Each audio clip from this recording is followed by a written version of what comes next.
அம்மா வீட்டை பற்றி பெருமைப்பட்ட ஒவ்வொரு விஷயத்துலையும் அம்மாவை ஒப்பிடுற சுந்தரி தன் ஆடம்பரமான வீட்டிலேருந்து மாமியார் வீட்டுக்கு வந்ததும் அவளோட கண்களில் நீர் வந்துச்சு.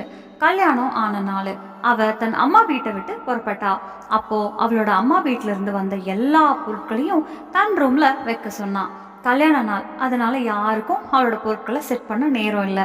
ஆனா சுந்தரி அந்த பொருட்களையும் மாமியாரையும் கவனமா பார்த்துக்கிட்டு இருந்தா.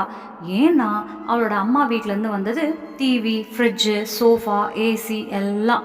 அதை வயதான மாமியார் எடுத்துக்காம இருக்கணும்னு நினச்சி அவைகளை தன் ரூம்லேயே அவற்றை சீக்கிரமா செட் பண்ணணும்னு யோசிச்சா. அதிகாலையிலே சுந்தரி பாத்ரூம்ல குளிக்க போனப்போ விருந்துக்கு வந்த ஒரு சின்ன பையனை கேட்டு மாமியாரை கூப்பிட சொன்னா. அம்மா, இது என்ன பாத்ரூம்? இங்க குளியலறையில ஒரு கீசர் கூட இல்லை. நான் எப்படி குளிப்பேன்? எனக்கு வெந்நீர்ல குளிக்கிற பழக்கம் தான் இருக்கு. குளிர்ந்த நீர்ல ஒருபோதும் குளிச்சதே இல்லை. நான் சிக்கலான வீட்டுக்குள்ள வந்து விழுந்துட்டேன்னு எலக்ட்ரானிக் பொருட்களே இல்லைன்னு புலம்பினா. உடனே சரோஜா சொன்னாங்க, மருமகளே கொஞ்சம் பொறு, இப்பவே உனக்காக கேஸ்ல ஒரு பாத்திரத்துல தண்ணீர் சூடாக்குறேன், அதுல குளிச்சுக்கோன்னு. சுந்தரி முகம் சுழிச்சு, ஓஹோ, இப்போ குளிக்க கூட காத்திருக்கணுமா? என் வீட்டில் இப்படி கிடையாது. ஒவ்வொரு பாத்ரூம்லேயும் கீசர் பொருந்தி இருக்கும், ஒவ்வொரு குழாயிலையும் வெந்நீர் வரும். இந்த வீட்டில் நீங்க எப்படி வாழ்றீங்கன்னு கேட்டா. சரோஜா வேகமா ஓடி போய் தண்ணீரை சூடாக்கி மருமகளுக்கு கொடுத்தாங்க. குளிச்சுட்டு சுந்தரி தன் ரூம்ல போய் கணவனிடம் முணுமுணுக்க ஆரம்பிச்சா. நான் சாதாரண தண்ணீர் குடிக்க மாட்டேன், நான் எப்போதும் ஆரோ வாட்டர் தான் குடிப்பேன். சமையல் அறையில அது இல்லை. நீங்க எப்படியாவது பார்த்து எனக்கு ஒரு பாட்டில் ஆரோ தண்ணீர் வாங்கி கொண்டு வாங்க. இந்த வீட்டோட குழாய் தண்ணீர் நான் குடிக்க மாட்டேன், உடம்பு சரியில்லாம போயிடும், தொண்டை வலிக்கும்னு சொன்னான். மகேஷ் சிரிச்சு, பரவாயில்ல, உனக்கு சாதாரண தண்ணீர் குடிக்கும் பழக்கம் இல்லையா, உனக்கு பாட்டிலில் வாட்டர் வாங்கி தரேன், நீ வாழ்க்கை முழுக்க அந்த பாட்டில இருந்து தண்ணீரையே குடிச்சுக்கலான்னு சொன்னான். ஆனால் சுந்தரி சொன்னா, இன்னைக்கு வாட்டர் பாட்டில் நல்லா இருக்கும், ஆனால் நமக்கு கல்யாணம் ஆயிடுச்சு, இங்கே தான் இருக்க போகிறேன், இன்னும் எவ்வளவு நாளைக்கு பாட்டில் வாங்கிட்டு வருவீங்க? சீக்கிரமா ஆரோ வச்சு விடுங்க, மேலும் பாத்ரூமில் கீசர் பொருத்தணும்னு சொன்னான். 2-3 நாள்ல விருந்தினர்கள் எல்லாம் வெளியேறிட்டாங்க. சுந்தரியின் அம்மா வீட்டிலேருந்து வந்த பொருட்கள் மெல்ல மெல்ல செட் ஆக ஆரம்பிச்சுது. எந்த பொருட்களை எங்க வைக்கணும்னு அவ யோசிச்சுட்டு இருந்தா. அவளோட அம்மா வீட்டிலேருந்து ஒரு பெரிய டிவி வந்திருந்தது.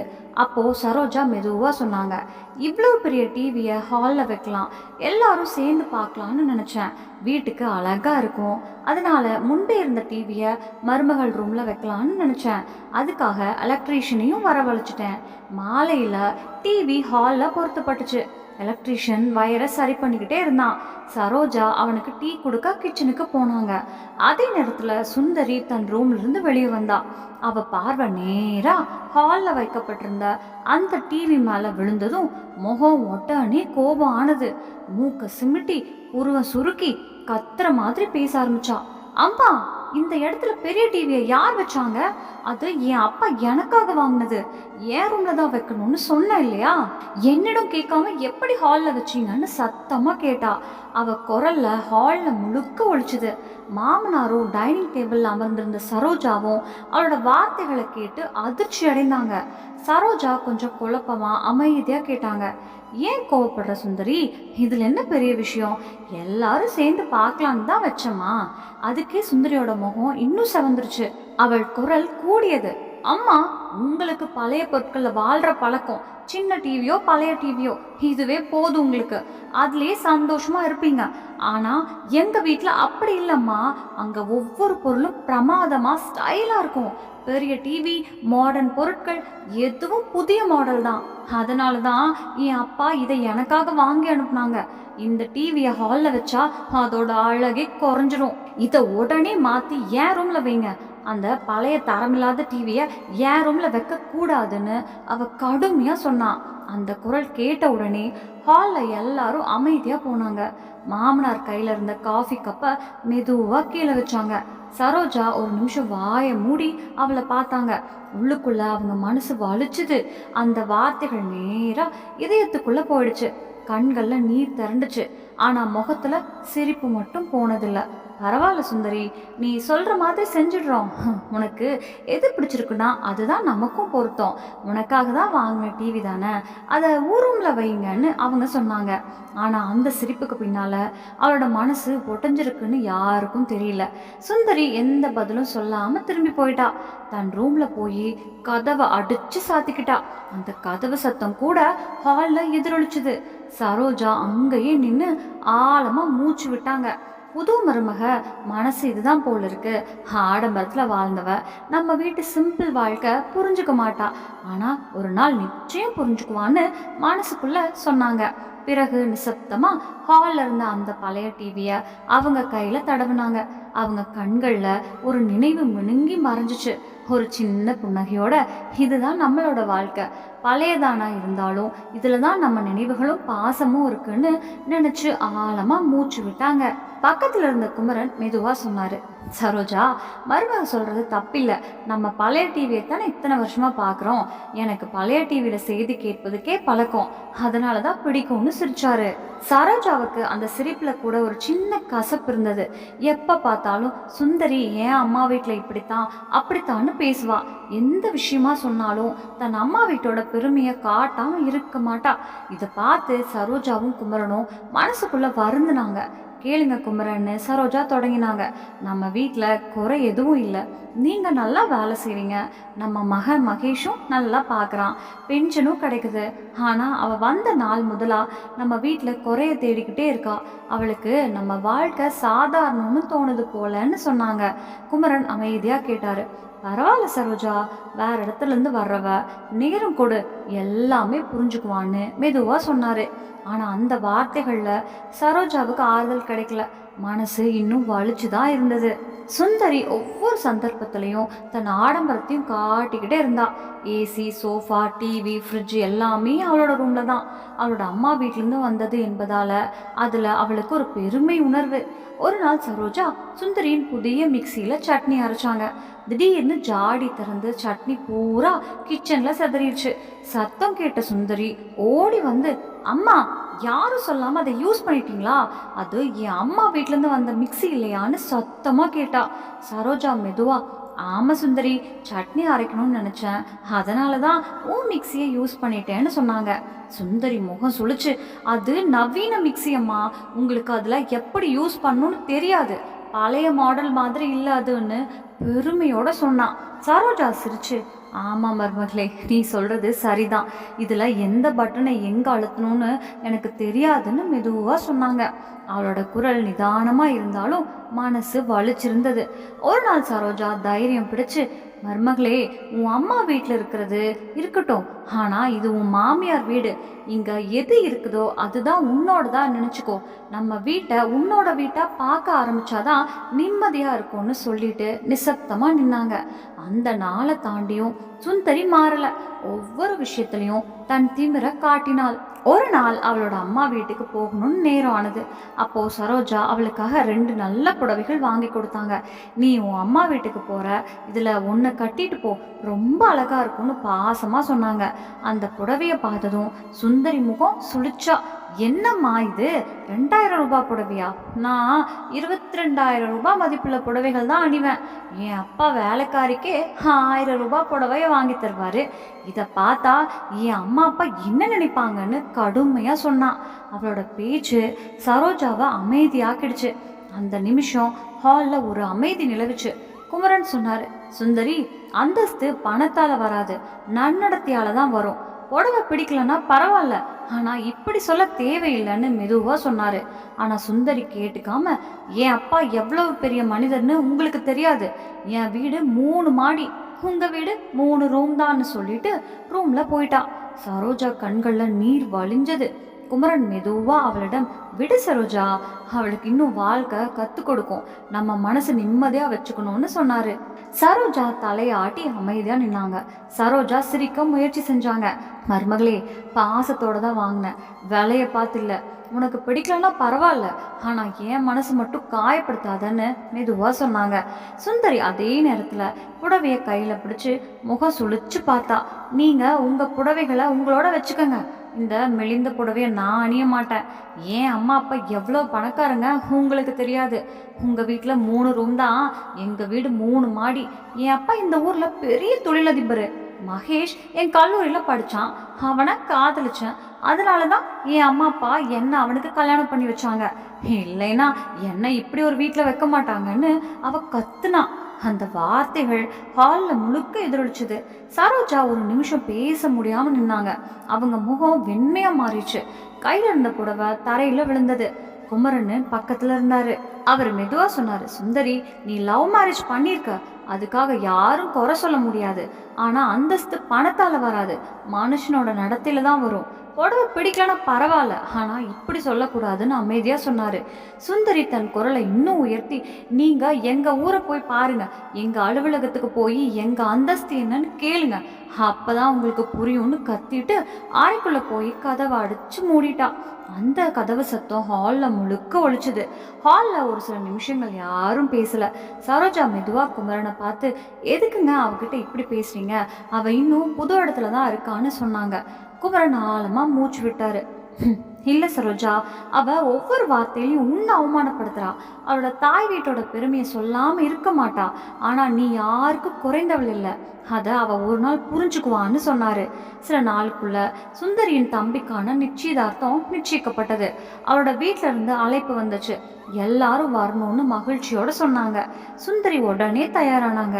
ஆபரணமா, புடவையா, மேக்கப்பா எல்லாத்தையும் கவனமா பார்த்தா. மாமியாரையும் மாமனாரையும் பார்த்து, நீங்க நல்லா ரெடி ஆகணும், மலிவான ஆடையோட வரக்கூடாது, இல்லைன்னா என் அம்மா அப்பா முன்னால நான் வெக்கப்படுவேன்னு சொல்லி பெருமையோட தலையை உயர்த்தினா. சரோஜா ஒரு நிமிஷம் அவளை பார்த்து சிரிக்க முயற்சி செஞ்சாங்க. ஆனால் மனசுக்குள்ள துயரம் பெருசாக கிளம்புச்சு. நம்ம மருமக எப்போ மாறுவாளோ தெரியலன்னு யோசிச்சாங்க. குமரன் அவகிட்ட மெதுவா, விடு சரோஜா, நம்ம நிம்மதியாக இருக்கணும், வாழ்க்கை தான் அவளுக்கு நல்ல பாடம் சொல்லணும்னு சொன்னார். அந்த நாளை தாண்டியும் சரோஜா அமைதியாக இருந்தாங்க. ஆனால் அவங்க கண்களில் எப்போதும் அந்த பாசத்தோட கலந்த வருத்தம் மறையவே இல்லை. நீங்கள் சொன்ன மாதிரி வாழ்க்கை தான் அவளுக்கு பாடம் சொல்லணும்னு மனசுக்குள்ளே சொன்னாங்க. பக்கத்தில் இருந்த பழைய டிவி ஒளியோட அவளோட எண்ணங்களும் கலந்துச்சு. ராத்திரி அமைதியாக நீண்டுச்சு. சுந்தரியின் தம்பிக்கான நிச்சயதார்த்தம் சுந்தரியின் பெற்றோர் வீட்டில் பெரிய அளவில் நடந்துச்சு. அந்த நாளில் மகேஷ் தன் அம்மா அப்பாவோட சேர்ந்து மாமியார் வீட்டுக்கு போனான். சரோஜாவும் குமரனும் புது புடவையோட ஒரு சின்ன பரிசு பெட்டியோட நிதானமாக வந்தாங்க. அவங்க மனசுக்குள்ள, இது நம்ம மருமகளோட தம்பி நிச்சயம், அங்கே போகிறது மரியாதைக்காகத்தான்னு நினச்சி வந்திருந்தாங்க. வீட்டு வாசலில் சுந்தரி சிரித்து வாங்க வாங்கன்னு சொல்லி உள்ள அழைத்தா. ஆனால் அந்த சிரிப்பில் கூட மரியாதை இல்லாத குளிர் இருந்தது. மகேஷை மட்டும் அவள் உள்ளே அழைச்சிக்கிட்டு போனான். ஆனால் சரோஜாவையும் குமரனையும் புறக்கணிச்சா. யாரும் அவங்களோட பேசவே இல்லை. டீ தண்ணி கேட்ட பிறகும் யாரும் கொண்டு வரல. இருவரும் நாணத்தோட அங்கே நிச்சயம் முடியும் வர அமைதியாக வந்திருந்தாங்க. சரோஜா பக்கத்தில் குமரனிடம் மெதுவா, இங்கே யாருக்கும் நம்மையோ நம்ம மரியாதையோ புரியல போலன்னு சொன்னாங்க. குமரன் அவரை சமாதானப்படுத்த, பரவாயில்ல சரோஜா, நிச்சயதார்த்தம் முடிஞ்சா போயிடலான்னு சொன்னாரு. நிச்சயதார்த்தம் முடிந்ததும் இருவரும் அமைதியாக எழுந்து வந்தாங்க. வழியில சரோஜா சொன்னாங்க, இனி இப்படி கல்யாண விழாக்கு போக வேணாம், மகனும் மருமகளும் போகட்டும், நாம வீட்டிலே இருப்போம்னு உறுதியா முடிவு செஞ்சாங்க. அந்த நாளை தாண்டியும் சுந்தரி அவளோட பழக்கத்தை மாற்றவே இல்லை. நிச்சயதார்த்த நாளில் கூட அவ தன் மாமியாரை நோக்கி பேசவே இல்லை. தன் தாய் வீட்டாரோட சிரிச்சு பேசிக்கிட்டே இருந்தா. சரோஜா அதை பார்த்து மனசுக்குள்ள நினைச்சாங்க, இவங்க நம்ம ஒருபோதும் தங்களோட குடும்பம்னு நினைக்க மாட்டாங்க போல. சில நாட்களுக்கு பிறகு சுந்தரின் வீட்டிலிருந்து மீண்டும் அழைப்பு வந்தது, திருமணத்துக்கு எல்லாரும் வரணும்னு. ஆனால் அந்த சமயத்தில் சரோஜாவோட சகோதரியின் மகளுக்கு கல்யாணம் நடந்தது. அதனால இருவரும் தங்கள் வீட்டிலேயே தங்கியிருந்தாங்க. மகேஷும் சுந்தரியும் மட்டும் அந்த கல்யாணத்துக்கு போனாங்க. இரு தரப்பிலும் திருமணங்களும் நல்லபடியாக முடிஞ்சிச்சு. சில மாதங்கள் கழிச்சு சரோஜாவின் தம்பி மகனுக்கு நிச்சயம் வரப்போகுது. சரோஜா மகிழ்ச்சியோட குமரனிடம் சொன்னாங்க, பல வருஷங்களுக்கு அப்புறம் எங்கள் வீட்டில் பெரிய விசேஷம் நடக்க போகுது, நம்ம தங்க சங்கிலியோட போவோம், பிள்ளைகளுக்கான ஆடைகள், அம்மாவுக்கு புடவைகள், கொஞ்சம் தங்கம் வெள்ளி பரிசுகள் எல்லாம் வாங்கணும், நம்ம மருமகளும் அங்கே வரப்போறா, அவளுக்கும் சில பரிசுகள் எடுத்து செல்லணும்னு உற்சாகமாக சொன்னாங்க. குமரன் சிரிச்சு, அப்படியா, அதுவும் நல்ல விஷயம், நீ விருப்பமா எல்லாத்தையும் ரெடியா பண்ணு, ஆனா சுந்தரி வருவாளான்னு கேட்டாரு. அதுக்கே சரோஜா சிரிச்சு, வருவாளா இல்லையா எனக்கு தெரியாது, ஆனா இந்த முறை எங்க வீட்டில் இருக்கும் அந்த உறவினர்கள் நம்ம எவ்வளவு பாசத்தோட வரவேற்பாங்கன்னு பார்ப்போம்னு சொல்லி சந்தோஷத்தோட தயார ஆரம்பிச்சாங்க. அவங்க மனசுக்குள்ள ஒரு நம்பிக்கை இருந்தது. வாழ்க்கை நமக்கு பலம் கொடுக்கும், மருமக எப்போதாவது ஒரு நாளாவது நம்ம பாசத்தை புரிஞ்சுக்குவான்னு சரோஜா குமரிடம் சொன்னாங்க. இப்போ அசோக் கிட்ட சொல்லணும், பென்ஷன் பணத்தை எடுத்தா நம்ம ஏற்பாடுகள் நிம்மதியா முடியும். அந்த பணத்துல தங்கச்சங்கிலி, குழந்தைகளுக்கான துணிமணிகள் எல்லாம் வாங்கிடலான்னு. குமரன் சிரிச்சு, சரி சரோஜா, நீயே பண்ணிக்கோ, உனக்கு நம்பிக்கை இருக்கேன்னு சொன்னாரு. சரோஜா அதுல மட்டும் நிறுத்தல, அவங்க மனசு பாசத்தோட நிறைஞ்சிருந்தது. தன் மருமகனுக்காக ஒரு அழகான மர ஊஞ்சலையும் செஞ்சு கொடுக்க ஆர்டர் கொடுத்தாங்க. மரத்துல வேலை செய்யற அந்த வேலைக்காரர் நேரா கூப்பிட்டு, நீங்க நல்லா பண்ணுங்க, இது எங்க மருமகனுக்கானதுன்னு பாசமா சொன்னாங்க. அவங்க முகத்துல உற்சாகமும் பெருமையும் கலந்திருந்தது. சுந்தரி இதை பார்த்து குழப்பமா ஆனா, கொஞ்சம் ஆச்சரியமாவும் இருந்தா. இப்படி ஒரு முறை பொருட்கள், ஊஞ்சல், தங்க சங்கிலி இதெல்லாம் அவளோட வீட்டில் ஒருபோதும் நடந்ததில்லை. அவ மனசுக்குள்ள என் மாமியார் தன் அம்மாவுக்கு இவ்வளோ பாசமா இருக்காரான்னு நினைச்சு சற்று வியப்பா இருந்தது. ஒரு நாள் சுந்தரி சரோஜாவிடம் கேட்காம இருக்க முடியல. அம்மா, உங்க அம்மா வீட்டுக்காக இவ்வளவு செய்யணுமா? அவங்க எப்போதும் இது போல் உங்களுக்கு கொடுத்துருக்காங்களா? நான் இந்த வீட்டுக்கு வந்ததும் 1 வருடம் ஆகுது. உங்க அம்மா வீட்டுக்கே போய் நான் பார்த்ததே இல்லை. இப்போ இவ்வளவு பொருட்களோட போறீங்க, ஏன் இவ்வளவு செலவுன்னு கேட்டா. சரோஜா சிரிச்சு, சுந்தரி, கடந்த வருஷமா நான் என் அம்மா வீட்டுக்கு போக முடியல. நீ புது மருமகளா வந்திருந்தியா, உன்னை விட்டு போக மனசே வரல. இப்போதான் சின்ன வாய்ப்பு கிடைச்சிருக்கு. அதனால தான் நான் இந்த முறை முழு மனசோட போறேன். நீயும் வரணும், என் அம்மா வீட்டில் உனக்கு ரொம்ப பிடிக்கும்னு பாசமா சொன்னாங்க. சுந்தரி சிமிட்டிக்கிட்டே, அம்மா, உங்க அம்மா வீடு கிராமத்துல இல்லையா? அங்க நான் போயிட்டு என்ன பண்ணுவேன்? வெளிச்சம் கூட சரியா இருக்காது, ஏற்பாடும் இருக்காது, வசதி இல்லாம நிம்மதி கிடைக்காதுன்னு கிண்டலா சொன்னான். சரோஜா மெதுவா சிரிச்சு, ஒரு முறை வந்து பாரு சுந்தரி, என் ஊரு உனக்கு ரொம்ப பிடிக்கும். அங்க பாசம்தான் முக்கியம், வசதி இல்லாததா இருந்தாலும் மனசு நிறைய இருக்கும்னு சொன்னாங்க. அதே நேரத்துல மகேஷ் வந்து, சுந்தரி நீயும் வா, மாமா நம்ம எல்லாரையும் கூப்பிட்டுருக்காரு, அங்க வசதிகள் எல்லாம் இருக்கு, நீ போகாம இருக்க முடியாதுன்னு சொன்னான். அவனோட குரல் உறுதியா இருந்தது. சுந்தரி சற்று யோசிச்சா. தன்னோட மனசுக்குள்ள ஒரு புதுசா ஆர்வம் எழுந்தது. என்னடா, மாமியார் வீட்டில் அப்படி என்ன மாதிரி இருக்கும்னு பார்ப்போம்னு நினச்சிட்டு முகம் பக்கத்துக்கு திருப்பி வச்சா. சரி வர்றேன்னு சொன்னான். அந்த ஒரு சிறிய சரின்னு சொல்லப்பட்ட வார்த்தை சரோஜாவுக்கு ஒரு பெரிய சந்தோஷம் கொடுத்தது. அவங்க முகத்துல ஒரு பாசமான புன்னகை மலர்ந்தது. குமரனும் அதை பார்த்து சிரிச்சாரு. இப்போதான் நம்ம குடும்பம் ஒன்னாக போகுதுன்னு மனசுக்குள்ள நினைச்சாரு. அதை விட சரோஜா சொன்னாங்க, நீ புது மருமகள் தானே சுந்தரி, எத்தனை நாளா என் அம்மா உன்னை வர சொல்றாங்க, இப்போ குறையில்லாம போலாம், கண்டிப்பா நீ எங்களோட வரணும்னு பாசத்தோட சொன்னாங்க. சுந்தரி கொஞ்சம் தயக்கத்தோட இருந்தா. மனசுக்குள்ள கிராமத்துல எப்படி இருக்குமோ, எனக்கு பழக்கமே இல்லை, அங்க சூழல் எப்படி இருக்குமோன்னு யோசிச்சுக்கிட்டே இருந்தா. ஆனா சரோஜாவின் அழைப்பை மறுக்கணும் என்ற துணிச்சல் அவளுக்கு வரல. கடைசியில மெதுவா சரிம்மா வர்றேன்னு சொன்னா. போகும் நாள் வந்துச்சு. வீட்டுக்குள்ள எல்லாரும் ஆடம்பரமா ரெடி ஆனாங்க. சரோஜா புடவையிலையும், மகேஷ் புதிய ஷர்ட்லையும், சுந்தரியும் அழகான சேலையிலையும் பிரகாசமா இருந்தாங்க. காரு புறப்பட்டதும் சுந்தரிக்குள்ள ஒரு புதுசா பயம் கலந்த ஆர்வம் இருந்தது. அவ ஜன்னல் வழியா பார்த்து கொண்டே இருந்தா. பெரிய பச்சை நிலம், மரங்கள், பறவைகள் எல்லாம் அவளுக்கு புதுசா இருந்தது. சில மணி நேரத்துல சரோஜாவின் தாய் வீடு இருக்கும் கிராமத்துக்கு வந்தாங்க. கிராமத்துக்கு புறம்பே தாளம் மேளம் முழங்கினது. ஆடம்பரமா வரவேற்பு நடக்குது. கிராமத்துல இருந்த எல்லா உறவினர்களும் தம்பட்டம் அடிச்சு பூமலை பொழிச்சு வரவேற்றாங்க. சரோஜாவோட அம்மா பெரிய சகோதரரும் பக்கத்துல வந்து குமரனையும் மகேஷையும் சுந்தரியையும் அன்பா வரவேற்றாங்க. சரோஜாவோட மூத்த அண்ணன் வயசு 55 இருக்கும். 2 குதிரைகளோட அழகான வண்டியில வந்தாரு. தங்கை, இவங்க தான் அவங்க மருமகளான்னு சிரிச்சு கேட்டாரு. பிறகு அவங்க 4 பேரையும் அந்த வண்டியில ஏத்திக்கிட்டு ஊரை சுற்றி வந்தாரு. வழியில பசுமை நிலங்களும் காற்றும் மக்களோட சிரிப்பும் அந்த சூழல் சுந்தரிக்கு கனவுல மாதிரி இருந்தது. வீட்டுக்கு வெளியே வந்ததும் சுந்தரி திகைச்சு நின்னா. அவ கண்கள் விரிஞ்சு போச்சு. அவ முன்னே ஒரு பெரிய செதுக்கப்பட்ட வீடு, பழைய பாணியில ஆனா பிரம்மாண்டமா இருந்தது. அந்த வீட்டுல 4 முதல் 6 வீடுகள் ஒன்னா இணைஞ்ச மாதிரி. உள்ள நுழைஞ்சதும் அவ வாயே திறந்து போச்சு. மொத்த வீடும் கான்கிரீட்ல ஆனது. 3 பெரிய தாழ்வாரங்களும் 3 முற்றங்களும், ஒரு பக்கத்துல பசுக்கள் எருமைகள் கட்டப்பட்டிருந்தது. இன்னொரு பக்கத்துல பெண்கள் சிரிச்சு சமையல் பண்ணிக்கிட்டு இருந்தாங்க. பின்புறம் ஒரு பெரிய தோட்டம், அங்க மல்லிகை வாசம் காத்தோட கலந்தது. சுந்தரி அந்த வீட்டை சுத்தி பார்த்தா. ஒவ்வொரு மூளையும் பழைய நினைவோட ஜொலிச்சுது.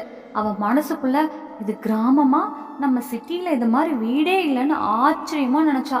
சரோஜாவோட அம்மா அவளை கட்டி அணைச்சு தங்கம் வா சரோஜா வா நம்ம வீட்டுக்குன்னு சொல்ல சுந்தரியோட கண்கள்ல நீர் திரண்டது.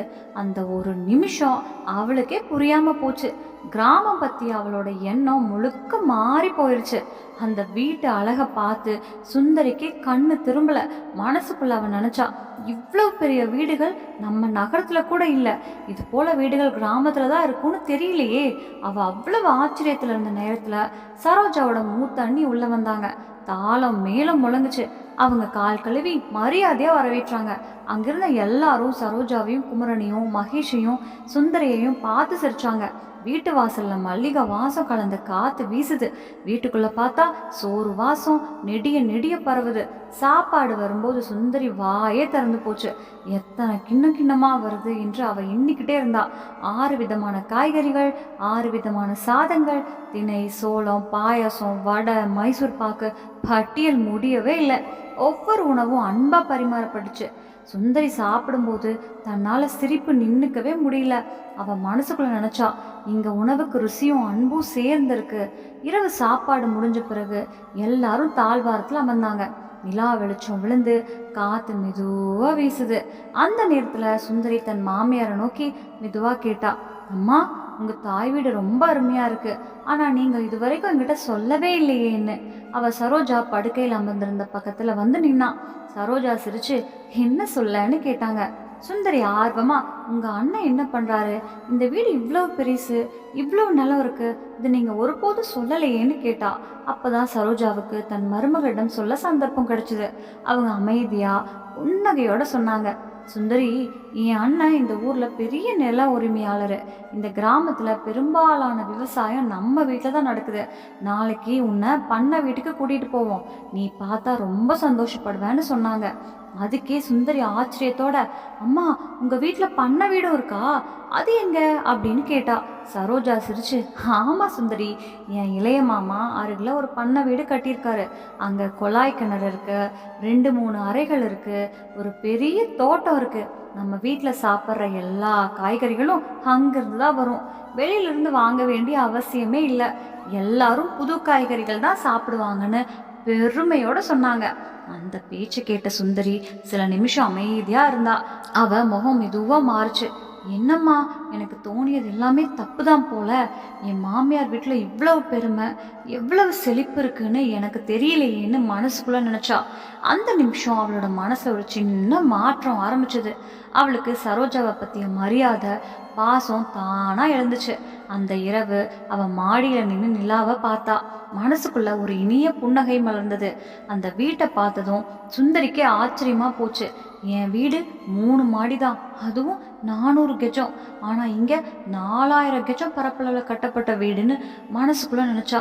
நகரத்துல இருந்த அவளுக்கு இப்பதான் புரியுது, பெரிய வீடு, பெரிய மனசு எல்லாமே கிராமத்துல தான் இருக்குன்னு. அந்த உணர்ச்சி அவளை முழுக்க மூடிடுச்சு.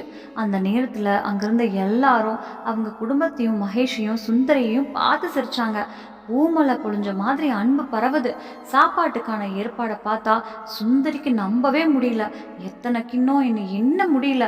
6 விதமான காய்கறிகள், 6 விதமான சாதங்கள், தினை, சோள, பாயசம், வடை, மைசூர் பாக், பட்டியல் முடியல. ஒவ்வொரு உணவும் அன்போட பரிமாறப்பட்டுச்சு. இதுதான் உண்மையான விருந்துன்னு மனசுக்குள்ள சொல்லிக்கிட்டா. இரவு சாப்பாடு முடிஞ்ச பிறகு எல்லாரும் தாழ்வாரத்துல அமர்ந்தாங்க. நிலா வெளிச்சத்துல காத்து வீசுது. அந்த நேரத்துல சுந்தரி மெதுவா சரோஜா கிட்ட கேட்டா, அம்மா, உங்க வீடு ரொம்ப அருமையா இருக்கு, ஆனா நீங்க இது வரைக்கும் சொல்லவே இல்லையேன்னு. சரோஜா சிரிச்சு என்ன சொல்லன்னு கேட்டாங்க. சுந்தரி ஆர்வமா, உங்க அண்ணன் என்ன பண்றாரு, எவ்வளவு நிலம் இருக்கே, இதை நீங்க ஒருபோதும் சொன்னதில்லையேன்னு கேட்டா. ஆமா சுந்தரி, என் இளைய மாமா கட்டிய பண்ண வீடு அங்க இருக்கு. குழாய் கிணறும் தோட்டமும் புது காய்கறிகளும் எல்லாம் அங்கிருந்து தான் வரும். அந்த நேரம் சுந்தரிக்குள்ள ஏதோ மாறுச்சு. மனசுக்குள்ள அவன் நினைச்சா, என் வீட்டு கர்ப்பத்துல நான் எத்தனை தவறா நடந்துக்கிட்டேன். இந்த மாமியாரோட வீட்டோட பெருமை, செழிப்பு, மனநிலை எல்லாம் என் வீட்டு மேல இருக்கு. அவளுக்கு கண்கள்ல நீர் திரண்டுச்சு. 2 நாள் தாய் வீட்டில் தங்கிட்டு சரோஜா, அசோக், மகேஷ், சுந்தரி எல்லாரும் திரும்ப போறாங்க. செல்லும் முன் சரோஜாவோட அம்மா நிறைய பரிசுகள் கொடுத்தாங்க. புடவைகள், நகைகள், இனிப்புகள், நினைவா நிறைய பொருட்கள். வீட்டுக்கு திரும்பிய பிறகு சுந்தரி நேரா மாமியார் அறைக்கு போனான். மெதுவா கதவை தட்டிட்டு, அம்மா, உங்கள் வீடு, உங்கள் குடும்பம், உங்கள் அம்மா எல்லாரும் ரொம்ப பணக்காரங்க, பெரிய மனசு கொண்டவங்க. நீங்கள் இது வரைக்கும் எதுவும் சொல்லலை. நான் எத்தனை முறை உங்கள் மீது பெருமையாக பேசினேன்னு நினச்சா எனக்கே வெக்கமாக இருக்குது. மன்னிச்சிடுங்கம்மா. நீங்கள் மன்னிக்கும் வர நான் இந்த அறையிலேருந்து வெளியே வரவே மாட்டேன்னு சொன்னான். சரோஜா புன்னகையோட அவளை கிட்ட இழுத்தாங்க. சுந்தரி, நான் ஆடம்பரமாக வாழ்ந்த பொண்ணு தான். ஆனால் உன் மாமனார் அசோக் நேர்மையாக மனசு நிம்மதியாக இருந்த மனிதர். என் அப்பா அவரோட நேர்மையை கண்டு கவரப்பட்டாரு. அதனால தான் என்ன அவருக்கு கல்யாணம் பண்ணி கொடுத்தாரு. அவரோட வருமானம் அதிகம் இல்லைனாலும் என் அப்பா எனக்கு எப்போதும் உதவி செய்ய நினச்சாரு. ஆனால் உன் மாமனாருக்கு அதை பிடிக்கல. நான் என் அம்மா வீட்டிலேருந்து பணம் எடுத்துகிட்டு வந்தால் அது அவரோட சுயமரியாதையை புண்படுத்தும். அதனால தான் நான் ஒருபோதும் பணம் வாங்கலை. மரியாதை தான் முக்கியம் சுந்தரி, பணத்தால் இல்லை. மனுஷன் மனதால தான் குடும்பம் நிறைவு பெறும்னு சொன்னாங்க. அந்த வார்த்தைகள் கேட்ட சுந்தரிக்கு மனசு நிறைஞ்சிருச்சு. அவளுக்கு அந்த நிமிஷத்துல மாமியார் மீது பாசமும் மரியாதையும் முழுக்க எழுந்துச்சு. சரோஜாவின் அந்த வார்த்தைகள் சுந்தரியில மனசுல நெருப்பு மாதிரி பதிஞ்சிச்சு. அவன் மெதுவா கேட்டா, அம்மா, பணமா முக்கியம், சுயமரியாதையா முக்கியம்னு. சரோஜா சிரிச்சு அவ கையை பிடிச்சாங்க. சுந்தரி, வாழ்க்கையில பணம் வந்துட்டு போகும், ஆனா சுயமரியாதை போயிட்டா அதை மீண்டும் வாங்க முடியாது. என் அம்மா வீட்டில் இருந்து பணம் எடுத்திருந்தா என் அண்ணனும் அண்ணியும் நீங்க எப்பவுமே அம்மா பணத்துல தான் வாழ்றீங்கன்னு நினைச்சிருப்பாங்க. ஆனா இன்னைக்கு நான் என் கணவரோட மரியாதையோட என் உழைப்போட நிம்மதியா இருக்கேன். மரியாதையோட வாழ்றது தங்கம் போல இருக்குன்னு சொன்னாங்க. அந்த வார்த்தையை கேட்டு சுந்தரிக்கே உடம்பு முழுக்க நடுங்கிற மாதிரி உணர்ச்சி வந்துச்சு. அவளோட கண்கள்ல நீர் வழிஞ்சு சரோஜாவின் கையில விழுந்துச்சு. திடீர்னு அவ தன் மாமியாரை கட்டி பிடிச்சு கத்தி அழ ஆரம்பிச்சா. அம்மா, இன்னைக்கு நீங்க எனக்கு ஒரு புதிய பாடம் கற்றுக் கொடுத்தீங்க. என் அம்மா வீட்டில் இதெல்லாம் யாரும் சொல்லலை. நான் எவ்வளோ முறை உங்கள் மேலே கோபத்தில் திமிரில் பேசியிருப்பேன்னு நினச்சா எனக்கே வெக்கமாக இருக்குது. உங்கள் மீது அவமதிப்பு காட்டினதுக்காக என்னை மன்னிச்சிடுங்க அம்மா. இனிமேல் நான் அப்படி ஒருபோதும் செய்ய மாட்டேன்னு சொன்னான். சரோஜாவில் கட்டி அணைச்சாங்க. அவங்க குரல் மெதுவாக பாசமாக, சுந்தரி, இப்படி சொல்லணும், மன்னிப்பு கேட்கணும் என்பதே உன் மனசு நல்லதுன்னு சொல்லுது. இனிமேல் நம்ம வாழ்க்கை புதுசாக தொடங்கட்டும்னு சொன்னாங்க. அந்த நாள் முதல் சுந்தரி மாறிட்டா. அவள் மாமியாரோட நெருக்கமாக நடந்தா, எல்லா வேலைகள்லையும் உதவ ஆரம்பிச்சா. சமையலறையில் கூட சிரிச்சு பேசுவா. சரோஜாவை அம்மானு பாசமாக கூப்பிடுவா. வீட்டு சூழலும் முழுக்க மாறிடுச்சு. இதை பார்த்த அசோக்கும் மனசுல சந்தோஷப்பட்டாரு. அந்த வீடு மீண்டும் சிரிப்பும் அன்பும் நிரம்பிய இடமா மாறிடுச்சு. நண்பர்களே, நம்ம யாரையும் வெளிப்படையில பார்த்து மதிப்பிடக்கூடாது. ஒருவரின் உண்மையான மதிப்பு அவரோட மனசுல இருக்குது. இந்த கதை உங்களுக்கு எப்படி இருந்தது? பிடிச்சிருந்தா உங்க கருத்து சொல்லுங்க. நன்றி, சுபம்.